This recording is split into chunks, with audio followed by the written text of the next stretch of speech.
So this was periodic table. I don't think we need this.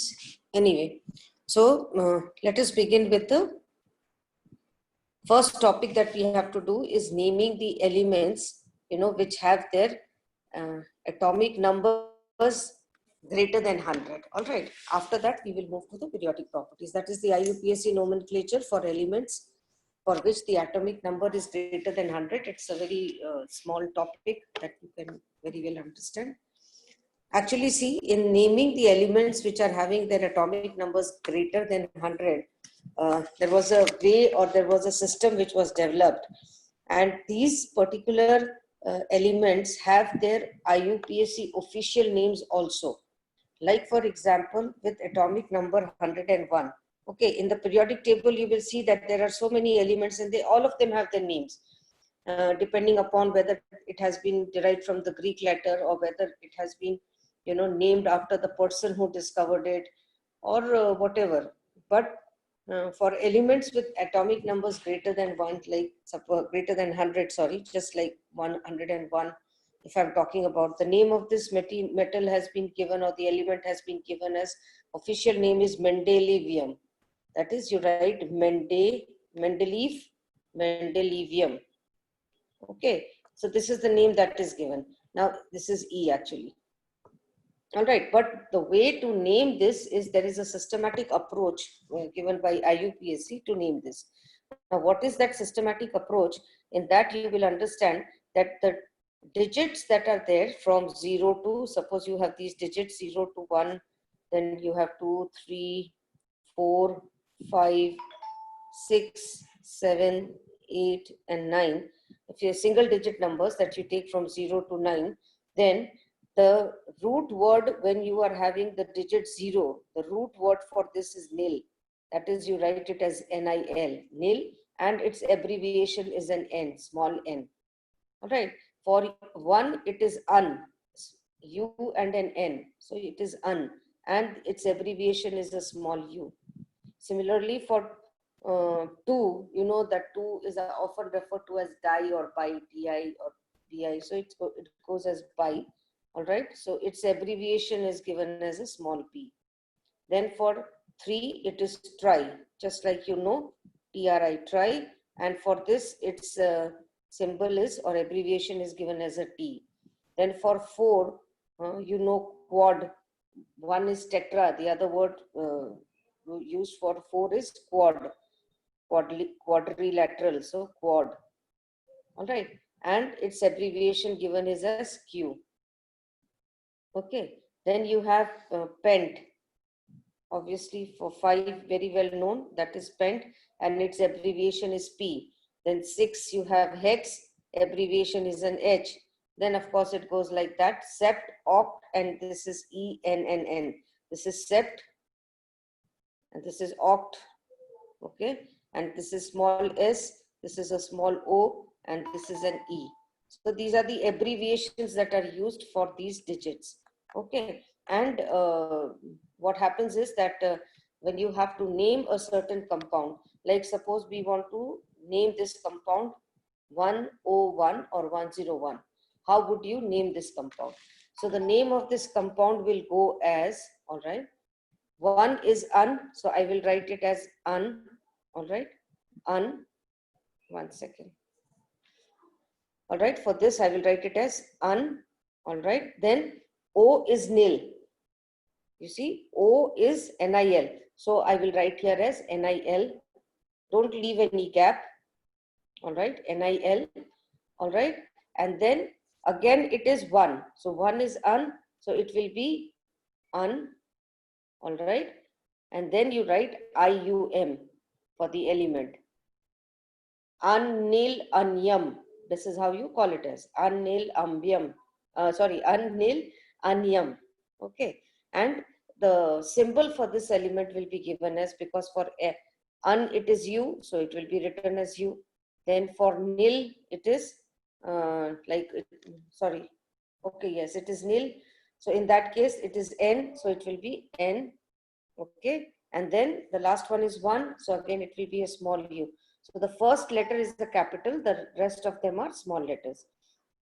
So this is how you can name the element, and this is how you will write down the symbol. Of course, Mendelevium, the IUPAC symbol for this has been given as MD.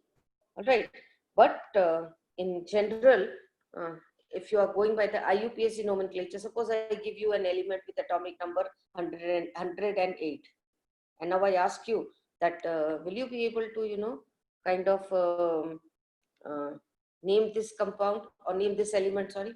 Then in that case, suppose you don't remember the actual name, that is the IUPAC official name given by the IUPAC system.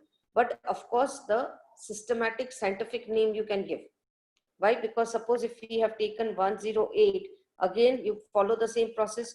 One is un, so it's going to be un, then nil, all right. Then for 8, it is what? Oct. So this is going to be un, nil, octium. OCTIUM, octium. So this is un, nil, octium. This is 108, atomic number 108. And its symbol will be U. For nil, it is a small n. And for oct, you see, it is O. So it will be an O. Don't write so spaced out. It is going to be written like this. Okay, so this is how you write the name according to the systematic way given by the IUPAC. Otherwise, the official names are also there. For 108, you can look up for the official name that is there. And there are many, names like Moscovium is there, Nobelium is there, Lawrencium, Rutherfordium. All these, they fall under that lanthanide series. So this is one thing that we were supposed to do today, that is how you are going to name the elements, or the IUPAC nomenclature rules for elements which are having atomic numbers greater than 100. Okay, so now we go next to the periodic properties. Now coming to the periodic properties, children.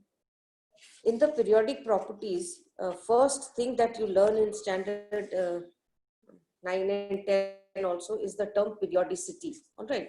Now, what is this term periodicity related to, or what does it mean?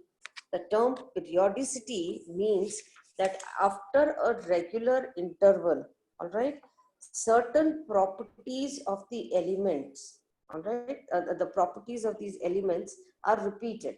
Like in the case of the periodic table that you were doing in standard 9, when you begin with learning the periodic table, you learn that every 8th element shows similar properties to the first element from where you are starting in the periodic table.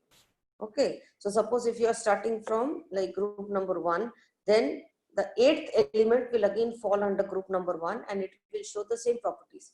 If you are starting from group number 13, according to the new way of numbering, again the 8th element in the first 3 periods would fall under group 13, and it will have the same chemical properties. But according to what after when the transition elements start coming in between, then in that case that 8th element rule does not apply, but we can generalize and say that after a regular interval of these elements, the elements are falling one under the other. Which elements? Those elements which are having similar chemical and physical properties. Okay, I'm not saying the same properties, we are saying similar chemical and physical properties. This phenomena is called as periodicity. Okay, now what is the cause of periodicity? The cause of periodicity would be because they are all having the same number of valence electrons, because they are having the same electronic configuration. Similar, again, don't use the word same, it will be similar electronic configuration. So when they have similar electronic configurations, the properties of those elements will show similarity, and this phenomena is called as the periodicity. Okay, so beginning with the periodic properties.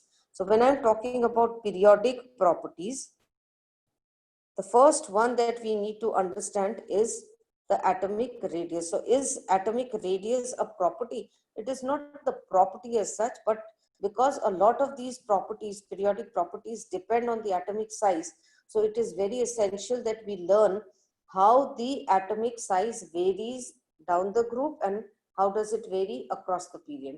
Again, for very quick revision, all of you know already that when we are going down the group, if this is the periodic table, when we are going down the group, atomic size increases. But when we are going across the period, atomic size decreases. So this is one thing that all of us understand and all of us know. So this is atomic size increases and this is atomic size is decreasing. This is decreasing when you are going across the period. Okay. Now, when we are talking about the atomic size and this topic is being dealt with, and then you have to know that the atomic size is actually referring to the radii. All right, that is the atomic radii. Now think about it. How will it be possible to measure the atomic radii? Atoms only we are not able to see without, some certain elaborate arrangements. Then also you cannot actually see an atom. How would you measure its size? All right.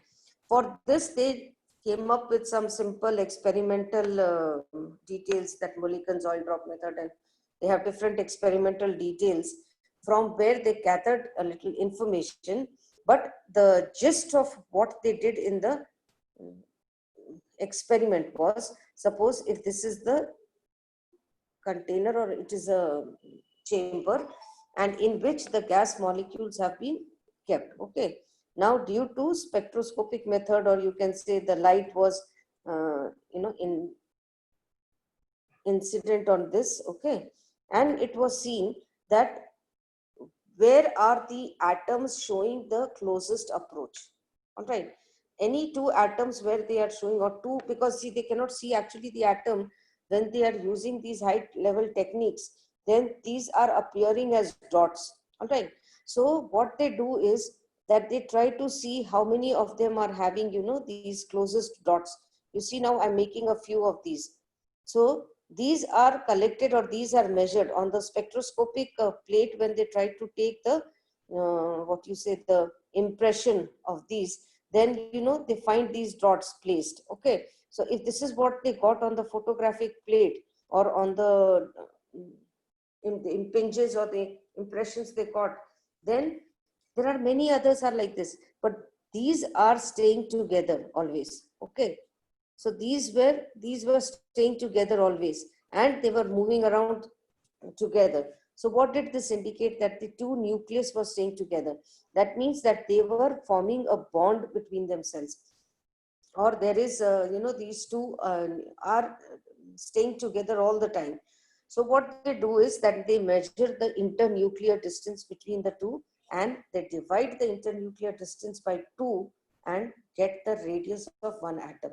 Okay. So suppose if this is measured, now which two will they measure? Those, which are not moving away from each other and are constantly together. So suppose if they have filled in chlorine gas in this, so these are probably the chlorine molecules that we are talking about. And usually the distance between the two dots or the two specks will be the same. And so they measure that internuclear distance, and then that is divided by 2. And when it is divided by 2, the radii of one atom can be obtained. All right. Now this radii that is there, that we are talking about, are of different kinds. It can be the covalent radii, it can be the ionic radii, it can be the, you can say, van der Waals radii. All right. So let us talk about, first, let us talk about the covalent radii, because we are doing Cl2 molecule. Now you see, in the case of the Cl2 molecule, the molecule is obtained by the overlapping of these. Okay. Overlapping of the two Cl outermost shells. Okay. So these are the two atoms and these are the outermost shells of that. Okay. Now there is some bit of overlapping, no doubt. There is some bit of overlapping in this area. Okay. So the internuclear distance is measured. You measure the internuclear distance and then you divide this by 2. You are supposed to get the radii of one atom. Okay. So you get the radii of one atom. Is this radii very correct? Not very correct. Why? Because it is actually less than what it should be. It is actually less than what it should be. but still it is giving us a very close idea as to what would be the size of this atom, or this, what is the atomic radii. Clear? Similarly, on the other case, if I'm talking about a van der Waals radii, then these molecules, or it is obviously it's going to be an inert gas, or molecules which are not atoms of the elements which are not combining actually. So they will come to a closest approach, all right, and then they will move away.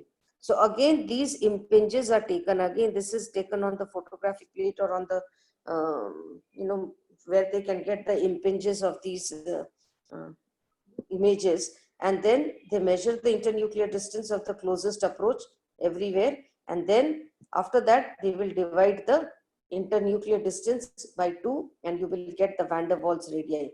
So you see, the van der Waals radii is little more than what it should be. So the covalent radii are smaller than what it should be. Van der Waals radii are larger than what they should be.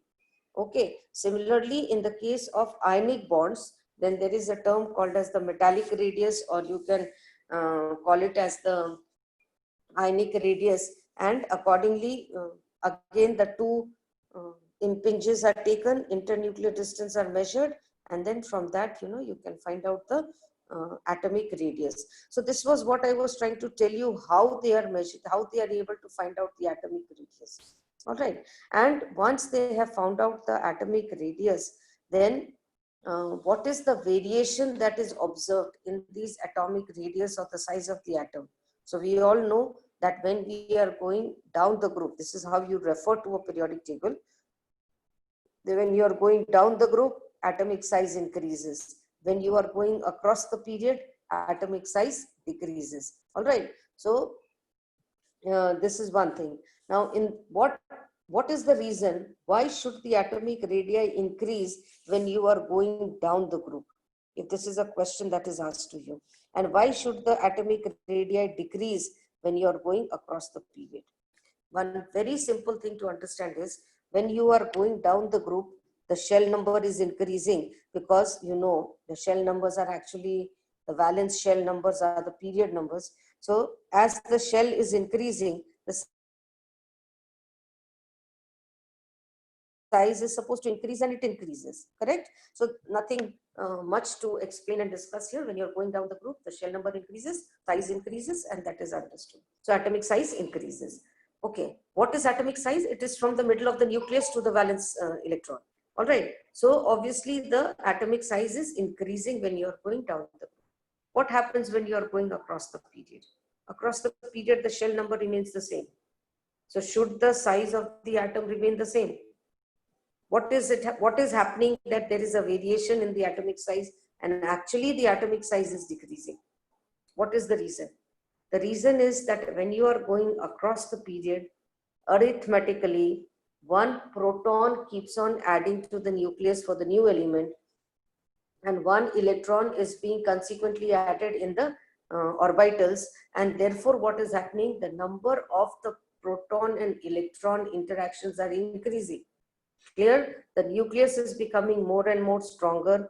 There are more electrons being added to the orbit, and therefore the pull that is experienced by the electron cloud is increasing when you are going across the period. When the pull is increasing, suppose if this is the nucleus, all right, and this is the shell that we are talking about, and this is the same shell, all right, this is, let us say, only 1 or 2 interactions are there. But in the case of other one, if more interactions are there between the the electrons and the protons that are there in the different shells, this shell only, if I'm talking about, will be pulled more inwards. Will be pulled more inwards. Let me show this. Okay, you can see this, that it will show, it will be pulled more inwards, and when it is pulled more inwards for the same shell, there is the nucleus is the same, the shell becomes a little closer to the nucleus. So you see there is a decrease in size. How much? By this much. All right. If this was the initial place of the shell in the first element in the first group, then by the time you reach the element in the 17th group in the same period, the size has shrinked a little. Why? Because the nuclear charge has increased. The effective nuclear charge is much more, and it is able to pull the shell toward the outermost shell towards itself, whereby which the size is decreasing. Now you can say that, okay, miss, if that is the case, the same thing should happen when we are going down the group. In the down the group also, the number of protons are increasing. Number of proton and electron interactions are increasing. So why is it that when we are going down the group, the size is not decreasing, but it is increasing? The reason being that, yes, the same phenomena is happening when you are going down the group also, because a good number of protons have been added. If I'm talking about an element in group 1, let us say if I'm talking about an element in group 1, the next element which is under this has definitely got many more number of protons as compared to the ones that is here in this case.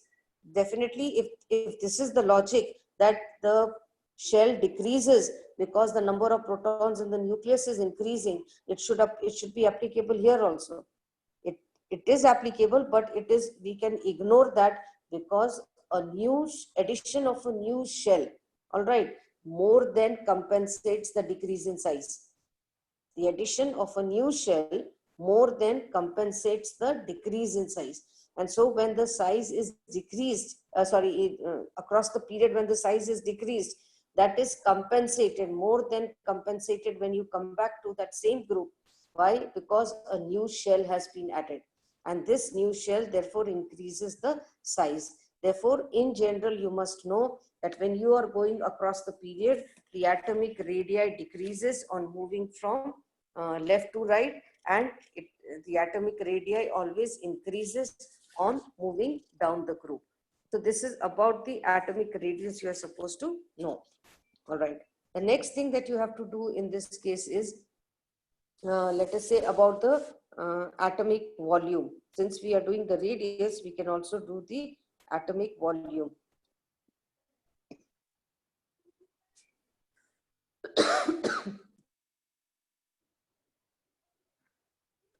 Sorry. All right. So atomic volume. What is atomic volume? Atomic volume of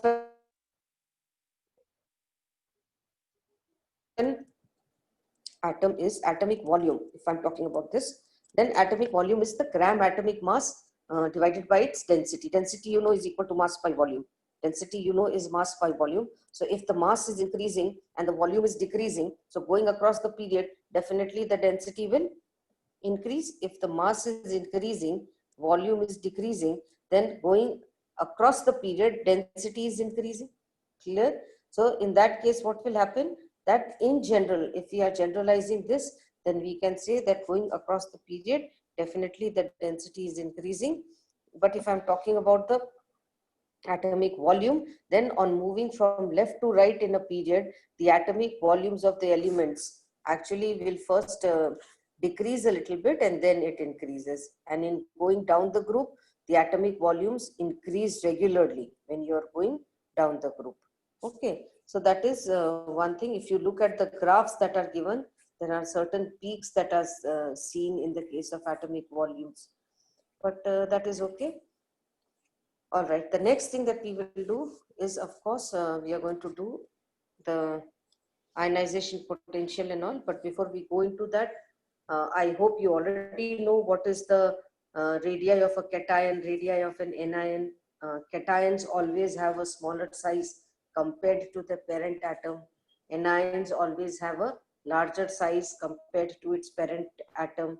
And the variation of ionic radii in isoelectronic ions also you have to know, where you can say that when certain ions have the same number of electrons, all right, then how does the size vary? Definitely the greater is the charge, the smaller will be the size, and therefore the size will be dependent on the charge in the charge that is carried by the elements in that case. All right, so that is one thing you have to understand. Suppose in your if you refer to your books, some examples will definitely be given, and based on those examples you can actually understand what we just did. Okay, I don't know why this is done. Okay. All right, so what are isoelectronic species? Those species which have the same number of electrons. I hope all of you know that. In case you don't know, You can ask me now. Otherwise, I can move on to the next part. So all of you know what are isoelectronic species? Can you give me an example? Anyone? N3 Anybody who minus can O2 minus F minus say that again? N3 minus O2 minus F minus O2 minus. Then one more you said? F minus. F minus. Okay. So why do you say that they are isoelectronic? What is the Electrons. atomic number for nitrogen? 7. For this 8, right? For fluorine 9. 9. So now why do you say that they are isoelectronic? Because when it is all forming have 10 N, electrons. correct. So they all have 10 electrons. So 7 and 3. 3 negative charges because it has gained electrons, 3 electrons. So it is 10 electrons. In this case also 10 electrons. In this case also it will be 10 electrons. Similarly, even cations can show the same. Clear? So if you talk about Na plus, is it isoelectronic with these species? Yes, miss. Why is it isoelectronic? Because It atomic also number has for 10, sodium 11. So it will and also 10, become 10 10 electrons. electrons. Okay. Now if you have to arrange them according to their size, then It's how will you Al3 arrange? plus smaller than Mg2, Na plus smaller than F minus smaller than O2 minus smaller than N3 minus. I think you messed it up. Which one will be the largest, you tell me? Miss, largest. N3 minus N3 will be the minus will be largest. the largest. All right, first you decide whether if they are isoelectronic, which one is the cation, which one are the anions. Yes, I was saying like this sign. Okay. So, but in this Na case, see, so if plus you, F minus O2 but then you were minus like saying this. smaller than, you were saying smaller than. You know, so Sorry, N3 miss. minus, N3 minus, all right, Yes, is I was using this sign. Trying greater to tell than, this one. okay, N3 minus greater than O2 minus, which is greater than F minus, which is greater than Na plus. Okay, Na plus will be the smallest and this one will be the largest because cations are smaller than the Miss, I was saying in anions. the opposite order. Na plus smaller than F minus smaller than O2 minus smaller than. No, it did not sound correct to my ears. Okay, whatever. All right, so that is it. All right, children. So shall we start with the ionization enthalpy? Okay. Again, I will need your help. Who can tell me what is ionization energy or ionization enthalpy? Who can tell? Is Volunteers, the I energy want. required to remove an electron from a neutral isolated gaseous atom to convert it into a positively charged? Okay. Anyone else? He just missed out one word.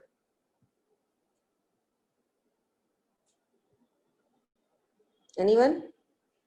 All right. So what he said was almost correct. I think that was Chaitanya. The voice I can make out. Yes, miss. Okay. So, so that is what is from the valence shell, ionization? Pardon? means amount of energy required to remove Who? an electron from valence shell of an Yes. isolated gaseous electron. Yes. So either it is going to be the most loosely bound electron. All right. You say electron is removed from, or the most loose, the amount of energy required. The word required is important to pull out the most loosely bound electron. The loosely bound electron, it is understood, will be the valence electron, which I think he mentioned. So the most loosely bound electron from an isolated gaseous atom. All right. Why is it necessary to use the words gaseous atom and all? We did this already. Gaseous atom, why? Because it should not be under the influence of any other atom. Followed. If it is under the influence of other atoms, then the amount of energy required will not be the exact measure of pulling out that electron from the attractive pull of the nucleus. So that is why ionization energy is the amount of energy required to pull out the most loosely bound electron from an isolated gaseous atom. If you have to write it in the equation form, it will be written as, this is suppose a metal, gaseous in nature, okay? It has to be in the gaseous form, plus energy equal to its ionization energy will be taken, all right? And this is going to pull out an electron. So one electron is lost, and this is changing into Mg plus gaseous, okay, Mg, let this be gaseous, all right? And of course, plus an electron. Either I can show a minus electron here, or I can write a plus electron here. All right. So this is the energy that we are talking about. That is the ionization energy. In standard 10 also we have done this in a very detailed way about what is ionization energy and why should the energy be required, what kind of a phenomena is this, endothermic or exothermic. All that we had discussed. Successive ionization we had discussed. What is successive ionization energy? Is the energy that is required to pull out the next electron, next loosely bound electron from the ion that has been formed. And in this case, if it is the ion that is formed, then it is more stronger. The effective nuclear charge is stronger. Hence, in general, the energy required to pull out the next electron will always be greater in general. But in standard 11, you now have to learn in terms of the exceptions that are there. All right. And when we have to discuss the exceptions, then in that case, we will have to just remember one thing. If you encounter any kind of exception anywhere, it is always going to be because of the half filled and the completely filled stability of the subshells that will fall in it. All right. For example, in lithium, the removal of an electron will remove its valence shell, and therefore in this case the amount of energy required, that is the first ionization energy. I don't have the values with me here today, but otherwise when we take those values we will be able to compare it. But in that case, you will see that the first ionization energy values are lower than the second ionization energy values. Like hydrogen, helium, lithium, atomic number is 3. So you write the electronic configuration as 1s2, then 2s1. Obviously, in this case, the first electron that is removed is from the second shell. Okay, so the amount of energy that is required to pull out this is going to be, this is going to have a smaller value compared to when you are going to pull out an electron from the next shell, that is 1s2. There are two reasons. In this case, what is happening? The shell number is now 1. Definitely the electrons are closer to the nucleus. The amount of energy required will be much more. Clear? Secondly, the nucleus has become much more stronger because now 3 protons are interacting only with 2 electrons. So they are able to hold on to the electrons of the first shell more strongly.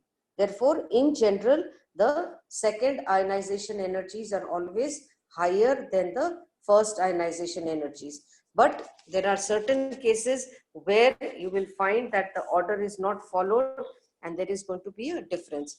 Now, I don't want to hurry up with this topic here. So we will take this up in the next class and begin with the exceptions and all that in the ionization energy values. I was planning to take one extra class. Can you give me a time, children? When will it be possible for you all? Tomorrow, do you have a slot that is free in which I can take? Because now we need to speed up with our studies and periods are not sufficing. Can you, all of you can unmute and talk Saturday to me in morning. that case? Tomorrow? Which morning you said? Saturday morning.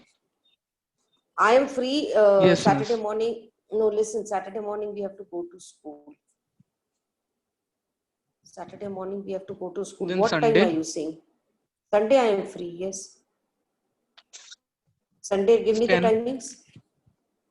All right, perfect. 10. So, okay. Perfect. Then Sunday 10 o'clock I will be taking your class. Okay. Okay, children. Yes. Or you want Yes. to? Do you have a slot on Friday? Do you have a slot that I can take on Friday Timing is morning? Friday Miss, morning. two classes are there. Okay. And evening? Friday evening? Nobody is saying anything. I have tuition from 4 to 5:30. So you want me to take after 5:30? Yes, miss. Miss, but I have till 7 o'clock. Okay, then let's fix Sunday morning. I hope everybody is okay with that. yes. Yes, miss. All right, fine. So Sunday morning we'll have an 1 hour class. Okay, almost.